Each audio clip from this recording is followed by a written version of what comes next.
So in this video, I wanted to talk about Colorado. Obviously, Colorado under Dion has been a very hyped program for now. This is going to be year four, but I think this year especially, this is probably the least hyped they've been in this Dion era. And I wanted to talk about how this team can have success. First off, let's recognize last year was just very, very, very bad for them. In terms of points per game, it was 116th at 21 a game, and opponents' points per game was 112th at 30.5 points per game. Obviously, fired their offensive and defensive coordinator. They're going to bring in two new guys, and we'll get into the offensive coordinator in a second. But also, the quarterback room was just all over the place. They started the year with Caden Salter. He played for a while. He was, not great. 62% completion percentage, 1,400 yards, 10 TDs, 7 interceptions, and then they went to Ryan Staub for a little bit, and then eventually ended the year with Julian Lewis starting a little bit as well.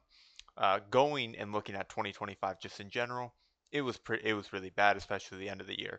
Started the year off with a close loss to Georgia Tech, beat Delaware, lost to Houston, who to be fair ended with a 10-win season, beat Wyoming, and then this is kind of where to me the year gets interesting because it was a close loss to BYU. BYU is a really great team, and then it was a loss to TCU. Again, that's in TCU. TCU's a solid team, makes sense, and then they beat Iowa State. So all things like the first half of that season, I would consider a success when you consider, Colorado and everything they lost. They lost Travis Hunter, they lost Weaver, they lost Horn, they lost Sanders, they lost so many people from 2024 to 2025.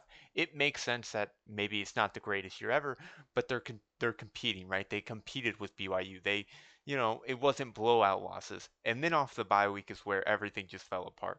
They got blown out by Utah. They got blown out by Arizona. They lost to a bad West Virginia team, and then they lost. They got blown out by Arizona State before a loss at Kansas State. It just was a very poor end of the year. We look ahead to 26 schedule, and this is where I have a little bit of concern. In 2 of the 3 years, Colorado has finished the season really poorly. Real quick, if we go back to 2023, you can kind of see what I'm talking about. In 2023, they started the year 3-0. They then lost at Oregon and against USC in a close game, and then they beat Arizona State, and it felt like, ooh, this is still a really good team. They were 4-2, if you remember. The hype was still there, and then they lost that Stanford game, and it was a very, very bad loss. They blew I think it was like a 30-point lead, lost in double overtime. It was a crazy bad loss. And then the season just ended from there. They lost to UCLA, Oregon State, Arizona, Washington State, and then Utah to end the year. So, and then we look at 24, which is the best year so far. They went 9-4. However, they lost to their last 3 games against Kansas before beating Oklahoma State and then losing to BYU in the bowl game. But again, BYU's a good team. So while this is not a disastrous end of the season, it is kind of just highlighting they usually finish their seasons not the best. And then in 25, we see it again. They lost their last 5 games of the year, was not a great end. And I bring that up because in 26, usually these past couple years, they've started good. That's where you see them start well, and then they hit kind of a point and they lose a bunch of games to end the year. And they have a very tough start to the schedule. You talk about their out of conference, they play two solid teams, right? Georgia Tech and Northwestern. Northwestern, every year you think, hey, they're not going to be great, and then they come out and usually overperform. And Georgia Tech, while they did lose Haynes King, they still have a pretty good team there. They open up their conference. They're at Baylor, who I think is going to be a pretty good team, Texas Tech, and Utah. That's to open their Big 12 play. So it's a very, very hard opening of the Big 12. So that's where there's a little concern for me. If they've been ending poorly, if this year starts bad and they can't figure it out in the middle of the season, it's just going to be tough. However, here is where I will say there may be hope. Let's start with the obvious. Julian Lewis is here. Julian Lewis was a 5-star prospect. He only really played in 2 games, and against West Virginia, he was all right. 22 for 35, 299, 2 TDs, and then against Arizona State, 19 for 38, 161 and a TD. Nothing that'll blow you away, but keep in mind they're going to have a new play caller, new offensive coordinator, so it's not the biggest deal. And let's touch on this new offensive coordinator. This is where I think if Colorado has success, it's going to be because of their new offensive coordinator.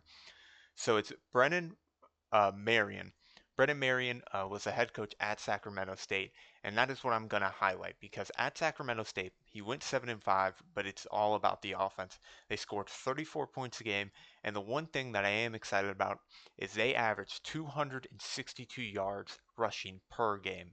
And this is Sacramento State, their stats from last year. As we can see, they rushed for 3,300 and 3,151 total yards, 5.5 average yards per attempt, 262 yards per game, and 39 TDs. Here's why this really excites me. If you can point to the one reason to me why Colorado these past 3 years, when they lose, it's been bad, it's because they cannot run the ball at all. This is 2023. In 2023, they ranked dead last in all of college football in rushing yards per game. They averaged 69 yards per game. The team's second worst averaged 75 yards per game. If we go to 2024, again, ranked last. They averaged 65 rushing yards per game. Kent State was second last, averaged 77 rushing yards per game. 2025 was pretty much their best year. And they still, if you look here, they averaged 125 yards rushing per game. So it got better, but they're still in the bottom half of NCAA in terms of rushing yards per game. That is something that has to change. And we can really see the problem here when you go to average. So the the yards per attempt. In 2023, they averaged 2.3 yards per attempt. Next lowest was South Carolina at 2.8. In 2024, they averaged 2.5 yards per attempt. That was second worst. And then in 2025, again, they find themselves towards the bottom, okay, averaging 3.5 yards per attempt. So each year they have ranked in the bottom in terms of rushing yards and rushing yards per attempt. And this is where Brennan Marion comes in. Brennan Marion at Sacramento State ran a very good offense relying on the run. If this team can set up a better run game, that's only going to help everyone. That's going to help Julian Lewis. That's going to help the offense. Because when they won 9 games, we go back to 2024. Yes, they had a great offense. If you look at these wins, it's 52-0, 49-24, 41-27 against Texas Tech.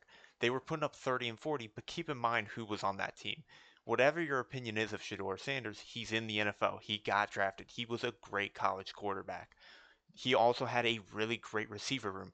Weaver's in the NFL, Horn's in the NFL, Hunter's in the NFL. So he had 3 NFL caliber receivers and an NFL caliber quarterback leading that offense. So you didn't really need to rely on the run too much when you have such great quarterback and receivers. But when you don't have 3 NFL receivers and an NFL quarterback, who's in his fourth year with a lot of experience, it's going to be a lot harder to replicate that. Julian Lewis still is only going to be in year 2. He doesn't have the experience Shedeur had at that point. Shedeur, remember, he played at Jackson State and then he had a year at Colorado before that, so he had a lot of experience going into that year. Whereas Julian Lewis is still only, well, has, what, 3 starts if you count the Arizona game? So 3 real games of experience in year 2. So he's going to need a run game. And that is where Brennan Marion comes in, where you have a guy who has shown that he can coach an offense that runs the ball effectively. And so that's what Colorado's going to need to do. And this is just the last point. I want to just hammer home just how bad this run game has been at Colorado. In 2023, Colorado's leading rusher had 321 rushing yards and 1 TD. In 2024, again, we look at the rushing yards. Their leading rusher, 384 yards, 4 rushing touchdowns. And in 2025, leading rusher, 384 yards and 4 TDs. They have not had a running back in the 3 years Dion has been there run for 400 or more yards. That is the problem. You can have a bad rushing team, but this is not bad. This is horrendous, and it's just not sustainable. If you want to win games, you have to be able to run the ball even a little bit, and they have not been able to do that. But that's why this year, maybe it'll be a bit different. You have a offensive coordinator that is willing and has shown he's able to run the ball a little better. And that's what they're going to have to do.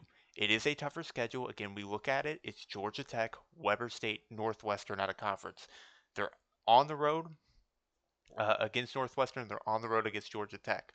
Then it's Baylor, Texas Tech, and Utah to open your Big 12 play. All 3 of those teams are going to be really good. Then you're at Oklahoma State. Keep in mind, Oklahoma State's bringing in a bunch of new guys, and that's in Stillwater.